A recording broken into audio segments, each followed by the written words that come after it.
গরমের দিনে এই ধরনের তরকারি বেশ ভালো লাগে খেতে। বন্ধুরা একবার হলেও ট্রাই করে দেখবেন। যাদের পুকুরে মাছ আছে, মাছ ধরে কিংবা বাজার থেকে কিনে এইভাবে পাতলা ঝোল খেতে গরমের দিনে বেশ ভালো লাগে।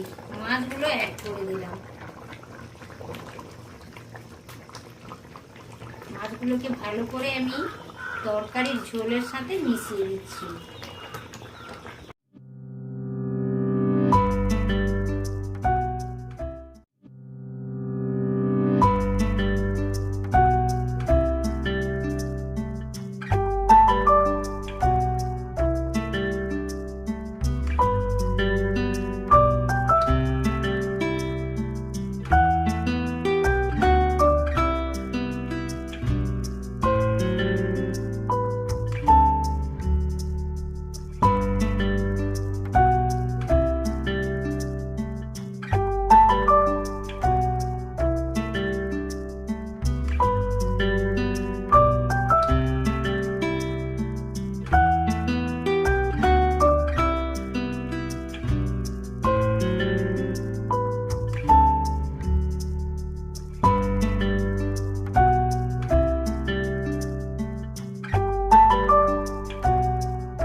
বন্ধুরা দেখুন, আজ আমি এই গরমে একটা অনেক পুরনো কিন্তু খুবই ভালো, যেটা দিয়ে ভাতও খাওয়া যায়, খেতে বেশ ভালো লাগে, এরকম একটা রেসিপি নিয়ে হাজির হয়ে গেছি।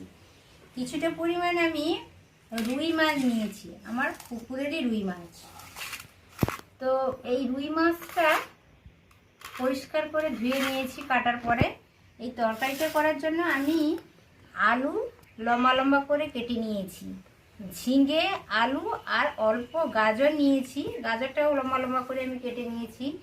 এই 3 রকমের সবজি দিয়ে আমি আজ এই রুই মাছেরই পাতলা ঝোল বানাবো। এটা অনেক পুরনো রেসিপি, কিন্তু খেতে ভীষণ ভালো লাগে। এটা সবসময় সবাই খেতে খুবই পছন্দ করে, বিশেষত গরমের দিনে। তো আমি একেবারেই পাতলা রান্না করব, এর জন্য বেশি তেল মশলা আমি ব্যবহার করব না। এই দেখুন, একটা বড় সাইজের টমেটো কেটে নিয়েছি, বড় সাইজের একটা পেঁয়াজও কেটে নিয়েছি, আর 1 চামচ আদা বাটা নিয়েছি, আর কয়েকটা কাঁচা লঙ্কা আধা চেরা করে নিয়েছি। এবার আমি মাছটাতে ভালো করে লবণ হলুদ মাখিয়ে নেব। পরিমাণ মতো আমি লবণ হলুদ মাখিয়ে নেব। এই গরমের সময় এই রান্নাটা খুবই খেতে ভালো লাগে, সবারই ভালো লাগে খেতে। তো বন্ধুরা চেষ্টা করবেন এই ধরনের রান্না করে এই সময় খাওয়ার। ভালো করে আমি লবণ হলুদ মাখিয়ে ম্যারিনেট করে নিচ্ছি মাছটা। 10 মিনিট মতো রেখে দেব, তারপর রান্নাটা করব। সমস্ত আয়োজন রেডি হয়ে গেছে, সমস্ত উপকরণ আমার ভালোভাবে গোছানো হয়ে গেছে। সবজি কেটে নিয়েছি, মশলাও রেডি করে নিয়েছি। মাছে 10 মিনিট আগে আমি লবণ হলুদ মাখিয়ে রেখেছিলাম। এই দেখুন, এবার আমি উনানে একটা কড়াইও বসিয়ে দিয়েছি, জ্বালন লাগিয়ে দিয়েছি। এবার রান্নার মূল পর্বে চলে যাব। রান্নাটা এবার শুরু করব। আমি মিনু, আমার রান্নাঘরের নাম হচ্ছে গঙ্গাসাগরের বনেদি রান্না ও পরিবেশ ইউটিউব চ্যানেল। এই চ্যানেলের পক্ষ থেকে আমার পুরনো বন্ধুদের ধন্যবাদ জানালাম, আর নতুন বন্ধুদের সবাইকে স্বাগত জানালাম। আর সবাই আমার চ্যানেলটিকে অবশ্য সাবস্ক্রাইব করবেন আর লাইক শেয়ার করতে বন্ধুরা একেবারেই ভুলবেন না। এই গ্রামের নিত্য নতুন ভিডিও পাওয়ার জন্য আমার চ্যানেলকে অবশ্যই সাবস্ক্রাইব করে রাখবেন। তো চলুন এখন রান্নাটা শুরু করা যাক। কড়াইটা বসিয়েছিলাম উনানে, জাল দিয়েছি, তেল দিয়ে দিচ্ছি মাছটা ভাজার জন্য। কড়াইটা গরমও হয়ে গেছে, তেলটা গরম হয়ে গেছে। আমি খুন্তির সাহায্যে চতুর্দিকে তেলটা ছড়িয়ে নিচ্ছি। তেলটা ধোঁয়া বেরোনো পর্যন্ত আমি অপেক্ষা করছিলাম। এই দেখুন ভালোভাবে ধোঁয়া বেরিয়ে গেছে, এর দ্বারা বোঝা যাচ্ছে ভালোভাবে তেলটা হিট হয়ে গেছে। এই পর্যায়ে আমি মাছগুলোকে ভালো করে লাল লাল করে ভেজে নেব। আস্তে আস্তে আমি কড়াইতে মাছগুলো তুলে দিচ্ছি। অল্প অল্প করে ভাজবো, একসাথে মাছ দিলে অসুবিধা হয় ভাজতে, ওই জন্য অল্প অল্প করে মাছ দিয়ে মাছগুলো আমি ভেজে নেব। এই দেখুন মাছটা ভালোভাবে আমার ভাজা হয়ে গেছে, হালকা লালচে করে আমি পুরো মাছটা ভেজে নিয়েছি। এরপর এই গাজর আলুটা আমি মাছ ভাজার পরে কড়াইতে কিছুটা পরিমাণ তেল রয়েছে, এতেই আমি গাজর আলুটা তুলে দিচ্ছি ভেজে নেওয়ার জন্য। লবণ হলুদ দিয়ে গাজর আলুটা ভেজে নেব ভালো করে। এই দেখুন লবণ হলুদ দিয়ে আলু আর গাজরটা আমি ভালোভাবে ভেজে নিয়েছি। এরই সাথে ঝিঙেটা দিয়ে অল্প আমি নেড়ে নেব। ঝিঙেটা তো নরম সবজি, তো অল্প আঁচ খোসা রেখেই আমি ঝিঙেটা কেটেছি যাতে গলে না যায়, ওই জন্য একটু অল্প করে ভেজে নেব। যেহেতু শক্ত সবজি, আলুটা ভালো করে ভেজে নিয়েছি, গাজরটাও ভালোভাবে ভাজা হয়ে গেছে, তার সাথে একসাথে আমি ঝিঙেটাও ভালো করে ভেজে নিয়েছি। সবজিগুলো ভালো করে আমি কষিয়ে নিয়েছি। এবার সবজিটা একটা বাটিতে আমি ঢেলে নিলাম। এবার কড়াইতে তেল দিয়ে দেবো রান্নাটা করার জন্য।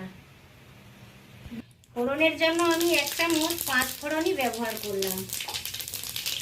তারই সাথে আমি কয়েকটা আধা কেটে কাঁচা লঙ্কাও দিয়ে দিলাম।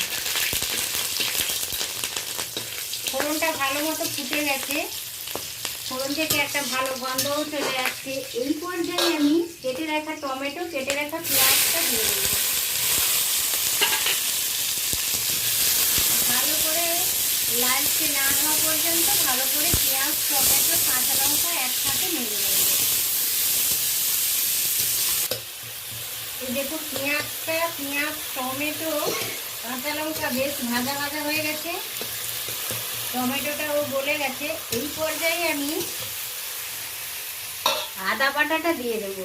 1 চামচ আদাটা বেটে রেখেছিলাম, আদা বাটাটা আমি অ্যাড করলাম। এরই সাথে ভালো করে আমি নেড়ে নেব 2-4 বার।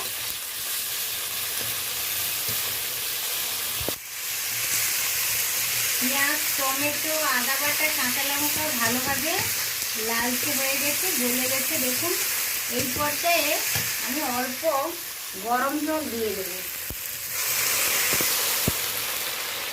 গরম জল আমি অল্প দিয়ে দিয়েছি। এবার কিছু গুঁড়ো মশলা আমি দেবো, তার জন্য আমি গরম জলটা দিয়ে দিলাম। গুঁড়ো মশলাটা পুড়ে যেতে পারে বা কড়াইতে বসে যেতে পারে, এই জন্য। আধা চামচ আমি হলুদ গুঁড়ো দিয়ে দিলাম।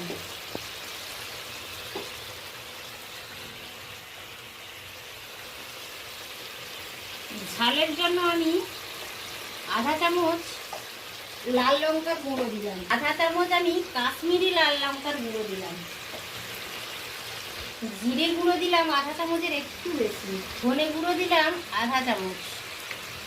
ঝালটা আপনাদের নিজেদের মতো, যদি বেশি খেতে চান তাহলে একটু পরিমাণেও বেশি নিতে পারেন, কোনো অসুবিধে নেই।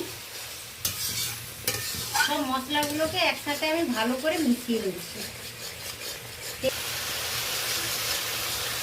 কয়েকবার ভালোভাবে আমি খুন্তির সাহায্যে নেড়ে নিলাম।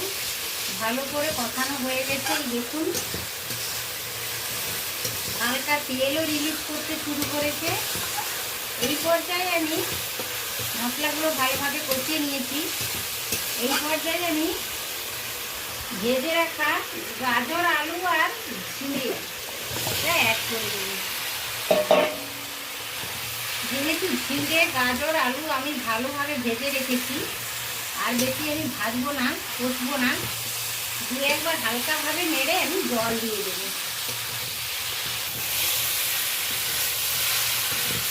মশলার সাথে ঝিঙে, আলু আর গাজর ভালোভাবে কষিয়ে নিলাম। এবার আমি ফুটন্ত জলটা অ্যাড করছি। আরও একটু আমি জল দিয়ে দিলাম। জলটা আপনাদের নিজেদের মতো করে দেবেন, যতটা পরিমাণ মাছ বা সবজি নেবেন সেই অনুসারে জলটা অ্যাড করতে হবে। তবে সবসময় চেষ্টা করবেন গরম জল তরকারি ব্যবহার করার।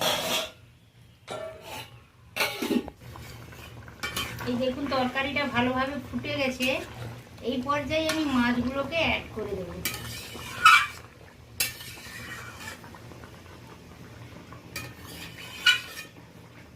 এই দেখুন ঝোলটা বেশ একটু গাঢ় গাঢ় হয়ে গেছে। খুব একটা বেশি পাতলা ঝোল ভালো লাগে না, মোটামুটি পাতলাই রয়েছে তরকারিটাতে। খাওয়ার জন্য একেবারে রেডি তরকারিটা। এবার আমি নামিয়ে নেব।